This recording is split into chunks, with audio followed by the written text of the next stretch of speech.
This is part 2 with Dr. Mark Modera, and he explained what Aeroseal was on the last podcast. In this episode, part 2 of the 2-part series, I asked him how you could potentially use this product if you're a contractor, and potentially how you become a dealer of the product, because it seems like a good feather in your cap or something to have in your tool bag if you can offer this service to people. So we talk about this a little bit on this podcast and talk about the product a little bit more in depth as well. So this is the HVAC Know It All podcast. I'm your host, Gary McCreadie.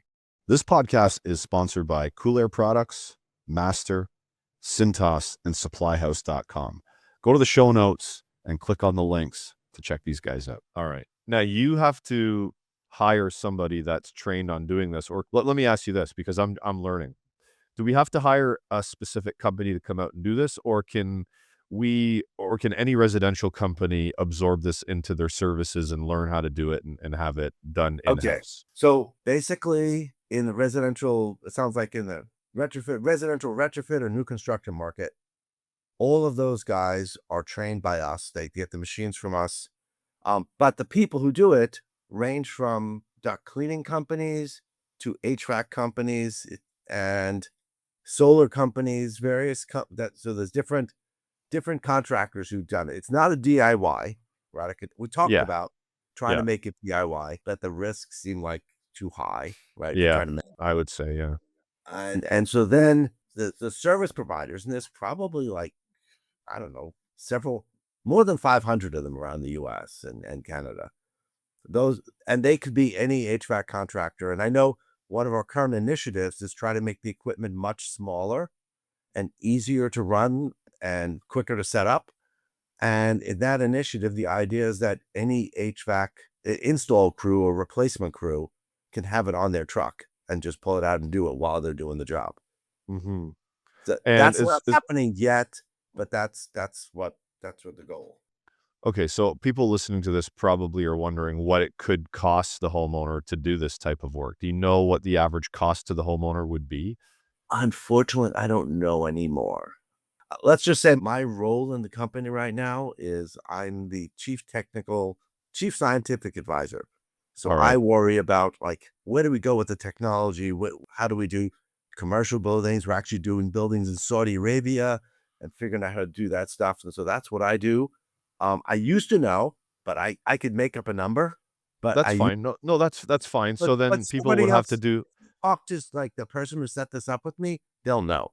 They'll tell they'd you. have to do, so, okay, so the contractors listening to this would have to do their own legwork. So how would they find somebody in the area that's able to provide them pricing or provide them training and the machine and all that kind of Okay, stuff? the training and the machine, they would just contact Aeroseal directly. Aeroseal directly. Yeah, Okay. they would just contact them, and Aeroseal, they just go to the website and say, "You want to be a dealer?" I've not done it. I don't, but I'm almost sure that's how it works. All So right. they would just go to Aeroseal and ask, and they could ask Aeroseal, A, what if I want to become a dealer? Or B, what if I want to just subcontract to somebody who in my area does it? So they could do it either way. Gotcha. All right. Now let's get back to the science of how it all works, because I think that's a cool conversation to have on its own. The actual component that is blown into the duct, like, is obviously there's probably things you can't talk about, but so what is it based from? Like, is a chemical base, or how's it all work? Okay, so I think the simplest sort of scientific explanation for it Mm-hmm. is there's not a lot of chemistry going on. It's mostly physics. All right. And so essentially what you're doing is you're creating solid sticky balls of sealant, right? It's water-based. You evaporate away the water and you're left with a little ball of sealant. And the trick, the magic, if you'd like, is you have to pick the right size sealant ball. And the way you create that is by how you run your nozzles and all that kind of stuff, Mm-hmm. such that when you keep the right flow through the duct system so that it stays suspended in the air as the air goes through the duct system. So if you think about it, go back to the practical for a moment. If you block all the grills in a duct system, the only place for the air to go if you pressurize it is to the leaks. Mm-hmm. So what happens is the air goes to the leaks. It brings these little balls of sealant with it. And then when the air goes out through the leak, essentially that little ball of sealant skids out and smacks into the side of the leak. So the analogy that I use is like driving your car. If I drive your car on a freeway, you can go around big sweeping turns and you don't crash. You don't slide out. But when you if you try to take a turn in downtown at 90 miles an hour, what's going to happen is you're going to skid out and your car's going to slide and smash into parked cars on the far side of the street. Yeah. So that's the part. The car is the particle, the duct is the freeway, and the leak is the sharp turn downtown. So basically what happens is when these particles go to make the turn, they skid and they hit and they smack into the side. And they build up and then on each other and the leak gets smaller and smaller. Does that make sense? Yeah, no, that's the way I was picturing it. So each particle grabs and then another particle grabs another particle and it just kind of snowballs into a bigger, I guess, sealant. Yeah, it starts from the edges and works its way in, right? All right. Now, my next question would be, what is the biggest size of leak that you can handle with this? Like, obviously, if you got a big gaping hole in a duct, it's not going to work. But what about okay, so cracks or you know what I mean? My answer to this question is a little nerdly, but Okay. but I'll make it practical. So there's a practical limit and a physical limit. So the practical limit, I've heard people use anywhere between 3/8 of an inch to 5/8 of an inch as a practical limit for the dimension of the leak that you're trying to seal. All right. And I've certainly sealed all of those. However, and this is the nerdly answer, if you look at the efficiency of sealing, it goes with the square of the size of the leak. So to put that in perspective, if you had a 1-inch hole compared to an 1/8 hole, it's going to take 64 times longer to seal the 1-inch hole compared to the 1/8 hole. Does that make sense what I'm saying? Sure. Yeah. So practically speaking, if it takes a minute to seal an 1/8 hole, it would take an hour to seal a 1-inch hole. So basically that's the limit on how big of a leak you can seal. Does that make sense? Yes, it does. So, I mean, where do we attach the machine? Like, which end do we go down to the air handler and pull? Like, how does all that happen? Typically, it gets installed near the air handler. Or up to the air handler if it's an attic. So it gets installed at. Well, in new construction, they'll do it like before the equipment goes in, right? Just hook it up to the plenums or return plenum and the supply plenum or the trunk. But in an existing home, what they do is they cut a hole, put a block in there so it doesn't go back across your coil, and then pressurize the whole duct system from the equipment on. And same thing on the return side. So if we were thinking sheet metal ductwork, you'd go to the equipment. And one of the things I was talking about, like as part of the install process, what you would do is like when the air handler is out, you'd hook it up and just do it all at that time. Yeah, that makes sense. So I think you answered one of my questions because I was going to ask you about the coil. Now, like you we don't pour sealant across the coil. Yeah, because that could clog your coil up, right? Correct. Okay, so that means if you've got like a high efficiency furnace, we have to make sure it's not coming in through the bottom where your secondary heat exchanger is too. So basically, we don't want the Aeroseal touching the furnace air handling portion of the system. That's correct. I can tell you that there were dealers who like they're going to rip out a piece of equipment, and so they said, "Well, what the hell? Let's just blow it right across the heat exchanger on a furnace." And I mean, I was never there, and no one ever told them they should do this. But it smelled bad for a while, and then it went away, kind of like burned off on the furnace heat exchanger. Okay. But so it's not like, oh my God, you're completely screwed. However, and a coil, you could see, it'll tend to like pile up on the face of the coil and not get into all the fins.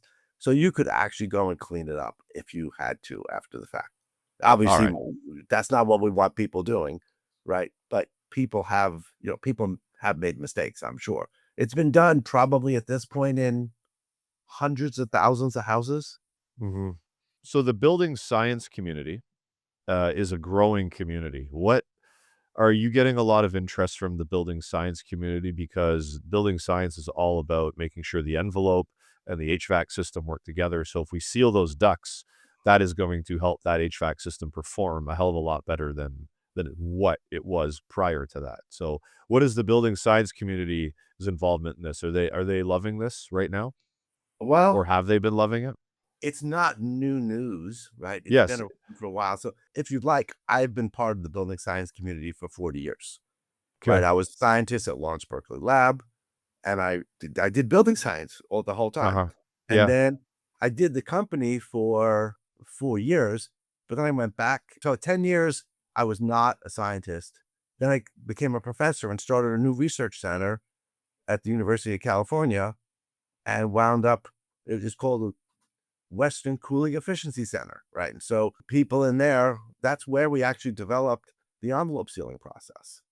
So in the building science world, if you look through the literature, there's a bunch of people who know about it, I know a lot of them for years, right? I was Mhm. part of that world. So Yeah. this morning I was up at 2 in the morning. There's something called the Air Filtration and Ventilation Center, which is mostly in Europe, which is why I was up at 2 in the morning, because it was at 11 o'clock in Denmark or something.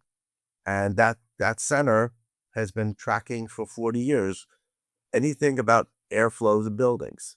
So ventilation rates, leakage of building envelopes, leakage of ducts, what it means, what are the implications. So yeah, I'd say the building science community, I'm sure there's new people who don't know anything about it, but over the decades, we've been an integral part of that. Or I've been an integral part of it. I thought that's what your answer would be. I just know from my standpoint that it seems like the building science community and the comfort, the HVAC community that is sort of gearing towards the comfort side of things.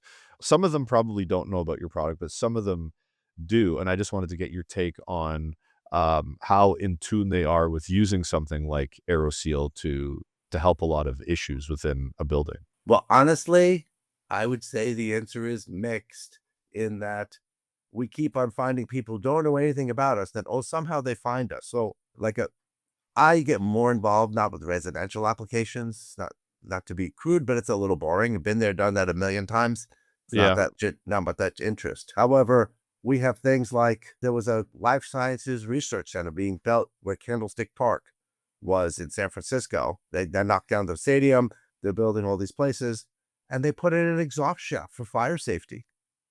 And I find out after the fact, they spent like months and lots of money trying to seal the leaks in that because it couldn't meet the spec. And we went in, and in 2 nights, we sealed it so that it would pass the spec and work fine. Nice. So, Okay. so you wind up, there's people who don't know about us. And then the goal of the company, right? We're still not that big, right? The goal of the company is have more people know. And instead of calling us in when it's like, oh my God, our back's against the wall, we're screwed, make it a part of their normal business practice, right? To go in and seal it that way. Because it's Yeah. way more efficient and way easier. Yeah. Okay. So last question is, everything leaks. Everything's got a leak rate. Right. What percentage do we get to of leak rate after Aeroseal? Like Okay. what percent? So typically the number is wherever we start out, we seal 90% of the leaks that we find. So we don't 90%. go to airtight. To get it to airtight, if you think about it, I can't move the particles through the duct when the duct is perfectly tight. The flow is so low, they fall out on the way there. So Yeah. in special circumstances, like in a laboratory environment where they really need it to be zero, what you have to do is you have to put pressure relief at the end, and then you can get pretty much damn close to zero. But most of the time, you're getting it down to like 1% leakage kind of thing. Certainly 3. So typical residential system leaks 25% on each side. You seal 90% of it, you probably have 2.5% leakage left after that. Interesting. Okay. Perfect. So Awesome. that's sort of the normal practice, but it's not a fact of nature that you can't go lower. It's just a practical cost and need, right? It's diminishing returns. At a certain point, going from 2% leakage to 1% leakage doesn't make any difference. All right. So I know you got to run. So let me thank you for this because it was enlightening. I learned some stuff here and I think the product is very cool. Like I've looked into it in the past myself. So Mark, thank you very much for this. You're welcome.